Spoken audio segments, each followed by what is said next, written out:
it's Father Knows Best, transcribed in Hollywood, starring Robert Young as Father. A half-hour visit with your neighbors, the Andersons. Brought to you by America's favorite coffee, Maxwell House. The coffee that's always good to the last drop.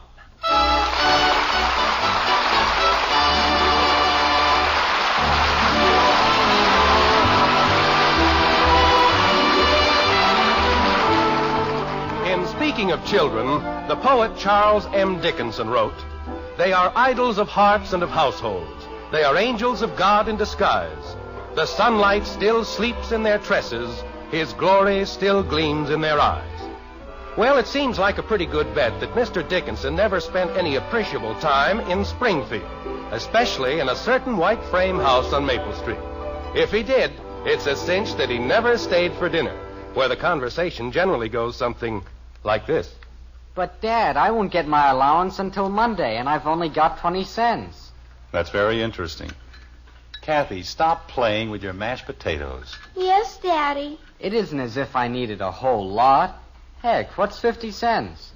Well, lately I've heard it referred to as a 1950 nickel. That was a joke, Margaret. 50 cents, 1950 nickel. You see? I heard you, Jim. Oh, well, I just thought. Bud, will you please pass the bread? Gosh, if you needed 50 cents and I had 50 cents, you know I'd be only too glad to lend it to you. Well, that's very noble of you. You mean I can have it? No. That's wonderful gravy, Margaret. Well, thank you, dear. Would you mind passing it, Betty, please? Here you are, Father. Thank you. Say, Mom. Your mother's not going to lend you the 50 cents either, Bud, so stop bothering her. I wasn't bothering her, Dad. I just thought... Jim, if Bud really needs the money... This is Thursday, Margaret. He got his allowance only 3 days ago. Well, how did I know she was going to be a pig? Who? Marion Swift.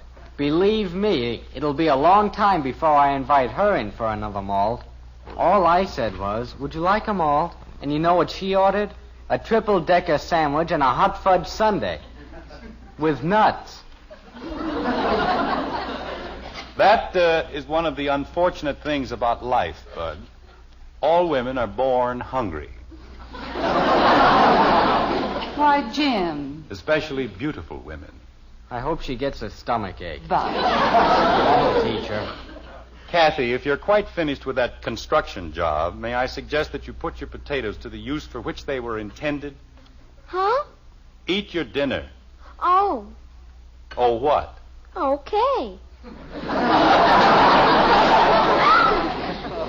Go ahead, dear. Say, Betty... Don't ask me for any money. I'm broke. She wouldn't even give any to Billy Smith. Kathy. Wait a minute. You mean Billy Smith asked you for money? Well, he said he needed 80 cents in a hurry. Margaret, what's gotten into these kids anyway? Imagine a boy asking a girl for money. Well, they've been friends for such a long time. It's outrageous, that's what it is. Just plain outrageous. I think it is, too. Creepers, it's only been 3 days since I borrowed it from him.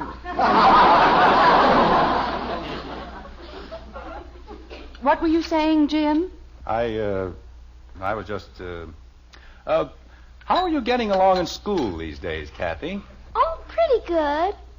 How about 30 cents? That isn't much. Bud, please, I was talking to your sister. What were you saying about school, Kathy? I wasn't saying anything. Well, say something. About what? About anything. Okay. I didn't win the spelling contest today. Well, that's nice. Was there anything else you didn't win? Well, how did I know there wasn't any K in civics? I don't even know what civics are. You don't know what civics is. That's what I said. You said you don't know what civics are. Well, I don't. Kathy, the point Betty is trying to make is that civics is in the singular, not the plural. They are? Not they are, they is.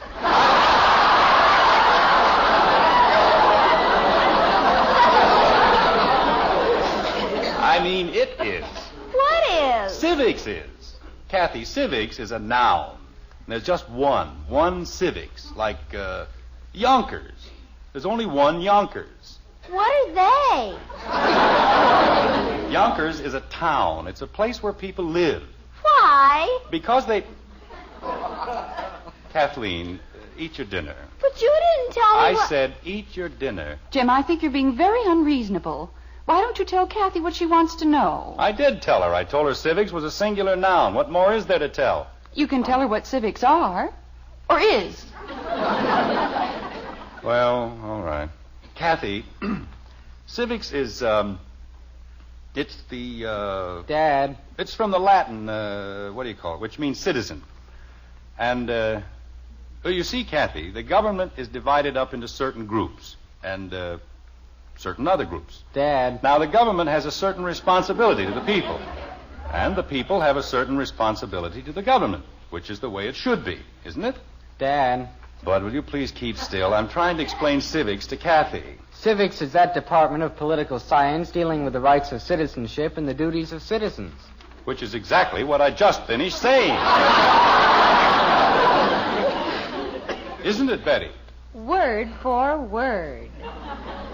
Well, it meant the same thing. Maybe I don't remember the formal definition, but I certainly know the practical application of the word, and that's what Kathy's really interested in, isn't it, Kathy? It is? Take Springfield, for example. We know that we have a mayor, a city assembly, and the usual city employees. Now, each of these is a public servant, and his principal duty is to protect the rights and privileges of the people. That's clear, isn't it? Jim, I'm sure that Kathy doesn't care Just a about... minute, Margaret. This is very interesting. What was that, Betty? I was just clearing my throat, Father, so I can listen better. It's high time this family took a little interest in something other than boyfriends and the price of hot fudge sundaes. But I didn't ask you Never that. mind, Bud. I'm explaining about civics, and it's very interesting. Isn't it, Kathy? Oh, sure. Now, it's up to the citizens of every community to see that their rights are protected. That's why we have elections, to keep the public servants on their toes. Now, take the mayor, for example. If we think the mayor is doing a bad job, we don't vote for him again. We throw him out, put somebody else in. Betty, we'd better start clearing the table. Okay. Any time a public servant thinks he's bigger than the people, well, that's the time to watch out. Now, take this new highway. What right do they have to tear down the old meeting hall for a new highway? That's what I want to know. Don't take the cake, Mom. All right, dear. I don't mind progress. But there's such a thing as sentiment, too. That building is a monument, and it holds precious memories for everyone in Springfield. But do they care? No. They're going to tear it down, build a road. And they didn't even have the decency to ask the people if that's what they wanted. Margaret, Go ahead, dear. We're listening. we've taken just about all we're going to take from that bunch of incompetents in the city hall. After the next election, they'll be out selling pencils on the street corners. And if they think... Kathy, will you please stop fidgeting? But I don't understand something. Well, I've made it perfectly clear. I know, but what are Yonkers?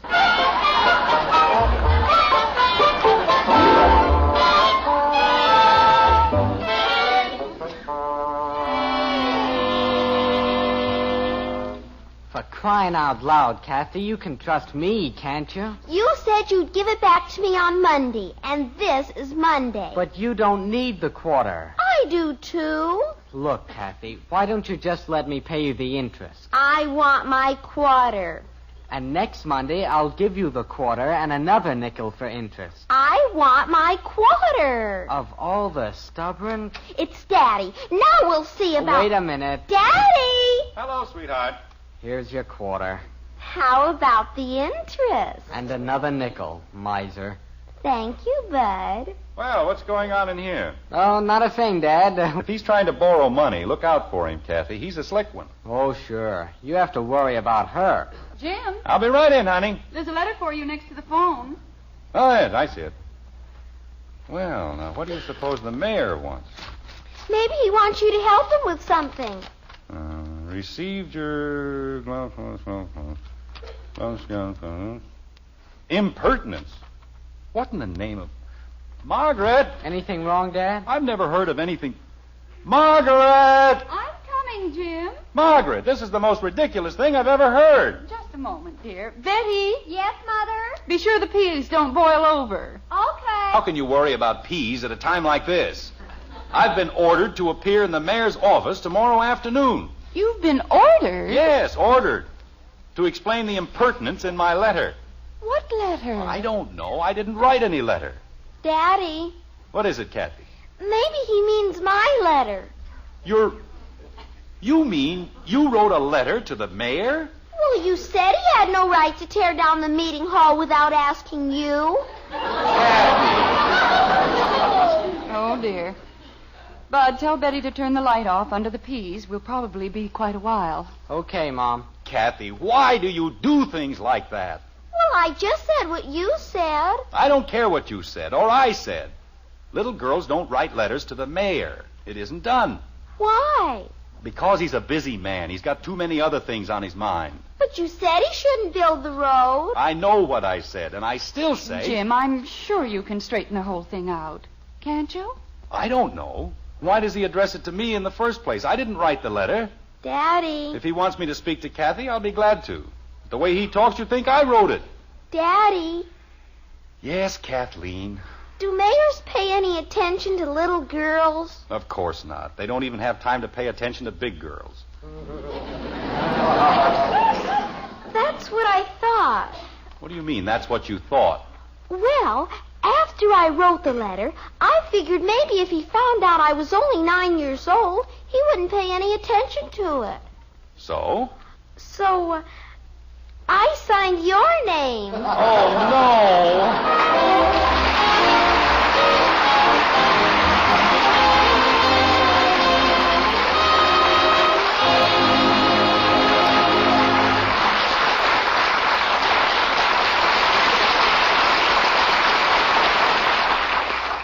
Well, that was a fine speech Father made at the dinner table, though Mother did seem to have some doubts.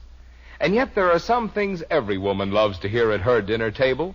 For instance, Best cup of coffee I ever tasted. you'd like to hear those words at your table, wouldn't you? Well, ma'am, tomorrow you can hear them, and from the world's greatest coffee expert. That's right, because the #1 expert is your husband. Of course, to the coffee trade, we're experts, too. After all, more people enjoy our Maxwell House coffee than any other brand. But the expert with the final say-so, he's that man of yours. And if you'll fill his cup with Maxwell House, we're mighty sure he'll say... Best coffee I ever tasted. In fact, if he doesn't, we'll give you your money back. That's how sure we are.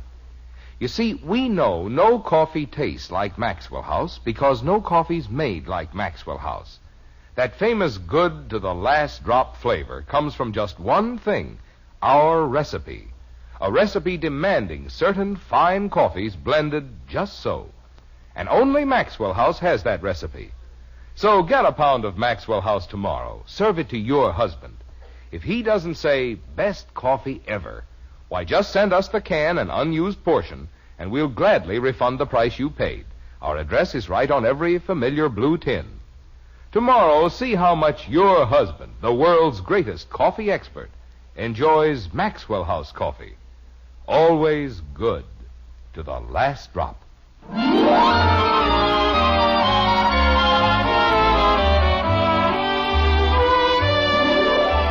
An ancient Greek named Euripides is supposed to have said, "The gods visit the sins of the father upon the children." If that's what he said, Mr. Euripides had rocks in his head, or else he'd never run across a family named Anderson. With them, the shoe is generally on the other foot, and now, as they wait in the corridor outside the mayor's office, the shoe is definitely beginning to pinch, like this.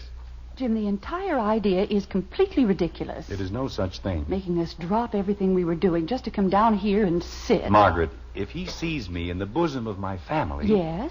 Well, maybe you'd rather visit me in the local jail Jim. and bring me chocolate-covered hacksaws. Jim Anderson, no one said you were going to be sent to jail. How do you know? How can anybody know until we find out what that genius put in the letter? All you have to do is explain to the mayor. Kathy! Did you call me, Daddy? Oh, what are you doing? I was reading a comic book. Why? No, I was just, never mind. Say, did you hear that, Dad? They're blasting for the new road. Boy, that was a pip, wasn't it? Yes, it was fine. Where's Betty? She's around someplace. Betty! Bud! Well, I just thought... Bud, I brought you all along to prove that I'm a man of character and substance. But if you're going to stand outside the mayor's office and scream at the top of your lungs... Did somebody call me? Dad wants you. Bud, please. Margaret, I think they allow visitors in the jail on Wednesday. Are we going in, Father? No, we're not going in. I'm beginning to think your mother was right in the first place. I'll stand a much better chance if I go in alone. What did we do? Nothing. Nobody in this family ever does anything. You can get into more trouble than any 10 kids in Springfield, but it's a very strange thing. Nobody ever does anything. I went down to the end of the hall to get a drink. What's wrong with that? I didn't say there was anything wrong with it. I merely said... I'm thirsty. You stay right where you are. But Betty got a drink and you didn't tell her. Kathy. She couldn't. Margaret, in one more I'll minute... speak to them, dear. Kathy? Betty? Bud? Bud? Bud, come back here. I just want to look out the window. I said come back here. Holy cow. All we do is sit around this old hall. How long do we have to stay here, anyway? I haven't the faintest idea. Now, look, you may all think that this is very funny, but it isn't. I'm in a very serious predicament. Why, Jim, as soon as you tell him that Kathy wrote the letter... He's going to ask where she picked up the ideas. Don't you understand, honey? The mayor isn't a stupid man. He knows that children don't have political opinions. They're like parrots. They repeat whatever they hear. Well, why don't you tell him I heard it on the radio? You heard what on the radio? That he's a crook.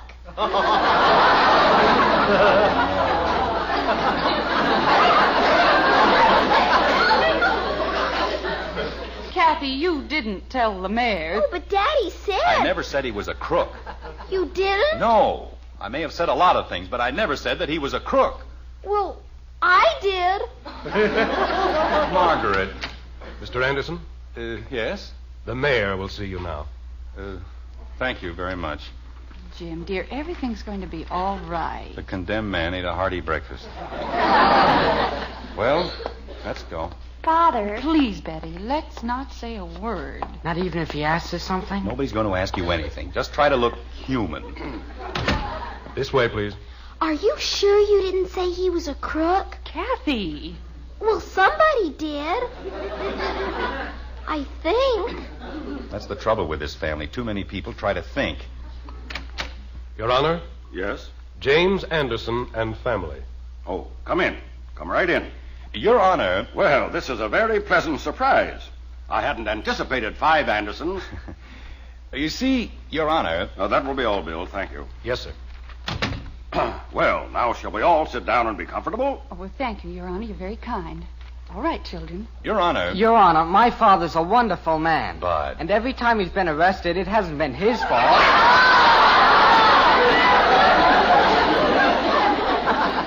Your Honor, I've never been arrested in my entire life. Why, Father, don't you remember the time you thought the car was stolen and the police... Betty, Well, they said you were driving a stolen car. it was my own car. It was a mistake. Well, that's what Bud said. Betty, please. I'm just trying to help. Your Honor. Mr. Anderson, I received an amazing letter a few days ago. I know, Your Honor, and I'd like to explain. I heard you speak some time ago at a service club luncheon, didn't I? Yes, I'm the president, Your Honor. But I'd like to... At that time, you struck me as being a fairly intelligent man. Thank you. You see, Your Honor... Not at all the sort of man who'd spell grafter with 2 T's. Grafter. Doesn't it have 2 T's? No, dear. Just 1. Oh. Your Honor, if you'll only let me explain... There'll be lots of time for explanation. First, permit me to say that this was a very remarkable letter. But I... It contains some very pertinent information and a very valuable suggestion. Your Honor, what I'm trying to say is... It did. Oh, yes. I've already had several talks with the city council, and we are all agreed that your ideas are not only logical, but extremely helpful. Well, I wouldn't go quite that far, Your Honor. Aren't you going to tell him? Kathleen, be quiet. But Daddy said... Kathy. Gee whiz. Now, for example, let's take the first point in your letter. The first point. Yes. Now, there is a very wise suggestion. Your Honor, about the letter... Daddy, he means the part about changing the meeting hall into a museum. Oh, that part.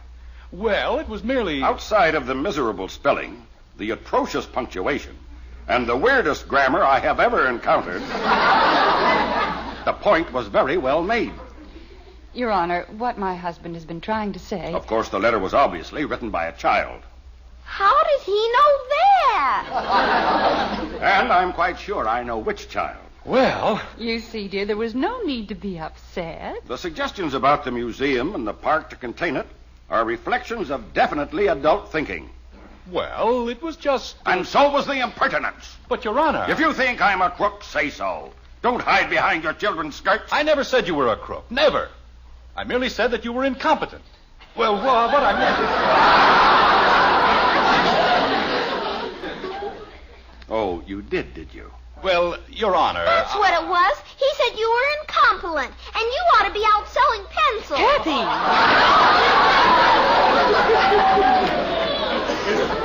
Well, I knew it was something like that. Now, see here, Anderson. Your Honor... Tell him what you're going to do to him next year, Daddy. Kathy, will you please... He's only a servant anyway, and if he doesn't stand on his toes, we're going to fire him. Kathy, be quiet. But you said he was a servant. Kathy! And you were going to throw him out and put somebody else in. And then you said... Want me to sit on her, Mom? Anytime the mayor thinks he's bigger than the people... Let's both sit on her. It's time somebody did something. And if he thinks he can get away with it... Ow! Bud! She bit me. Well, he had no right to put his hand over... Your Honor, I'm very sorry about this whole thing, but you see, we were talking at dinner the other night. I love my daddy. Kathleen! And nobody's going to put him in jail. Kathy! Even if it doesn't have a K. What doesn't have a K? Yonkers.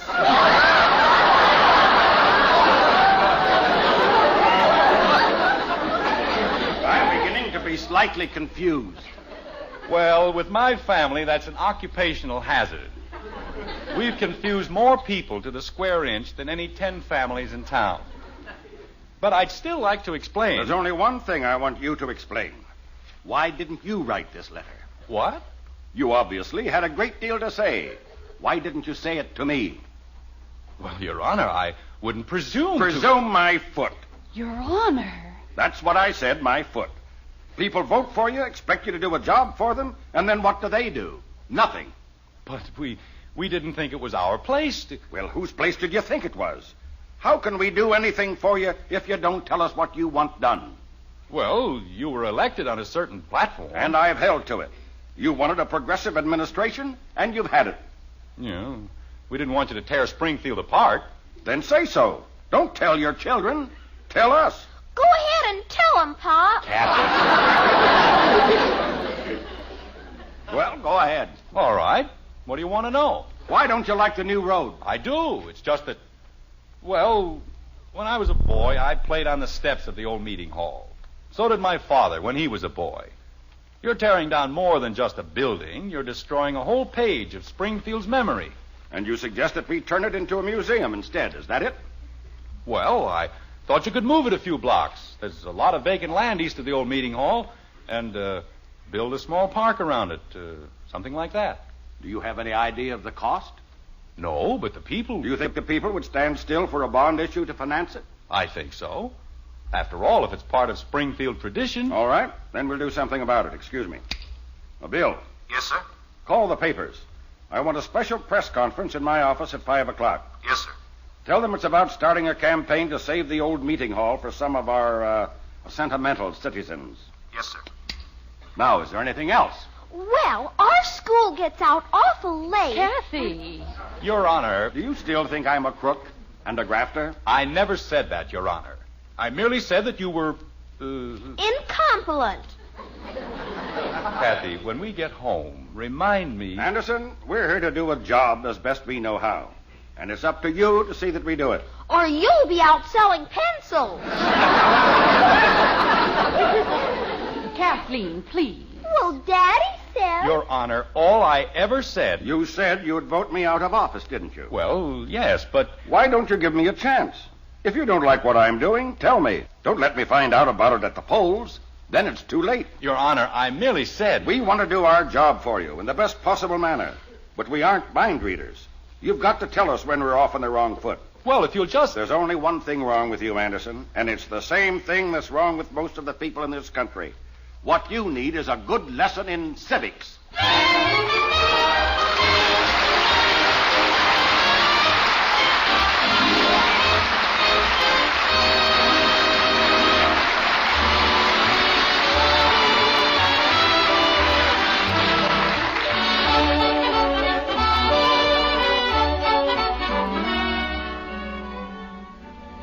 During the year ahead, every pound of coffee you buy, be sure of one thing.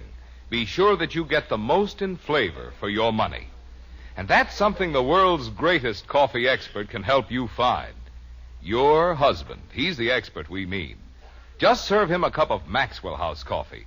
Then when he smiles and says, "Best coffee I ever tasted," you'll know Maxwell House has the flavor, that it's your coffee buy. Find out tomorrow. Bring home a friendly blue tin of Maxwell House coffee. Serve it to your husband. Listen to him praise that famous flavor. And then count all the truly good cups of coffee you get from each pound. At your own table, find out how much more you get for your money with Maxwell House coffee. Always good to the last drop.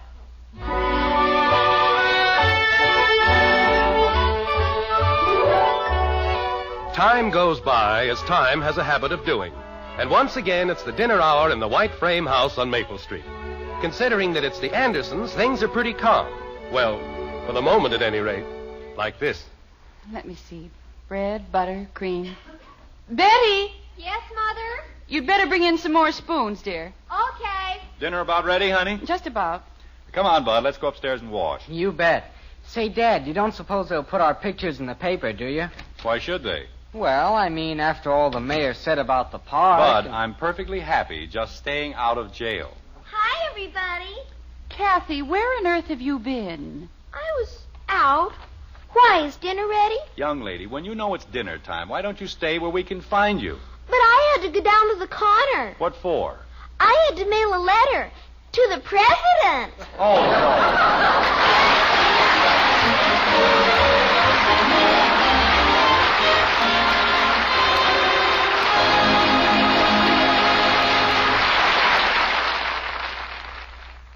At breakfast time, you don't have to say, "You children eat your cereal right this instant." just say, Hopalong Cassidy is crazy about hot wheat meal. just a little psychology. Yes, to get your children to eat a hot cereal, just tell them Post Wheatmeal is Hopalong Cassidy's favorite hot cereal, and they'll eat it too. Post Wheatmeal is chock full of solid whole wheat nourishment, has a wonderful nut-like flavor, and it cooks in just 3.5 minutes. You'll see, you'll all agree, it's the best hot cereal you ever ate.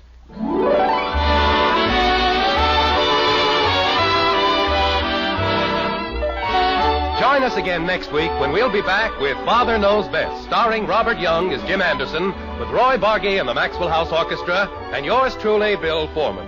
So until next Thursday, good night and good luck from the makers of Maxwell House, America's favorite brand of coffee.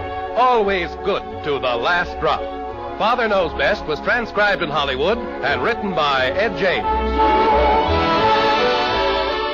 Now stay tuned in for Dragnet, which follows immediately over most of these stations.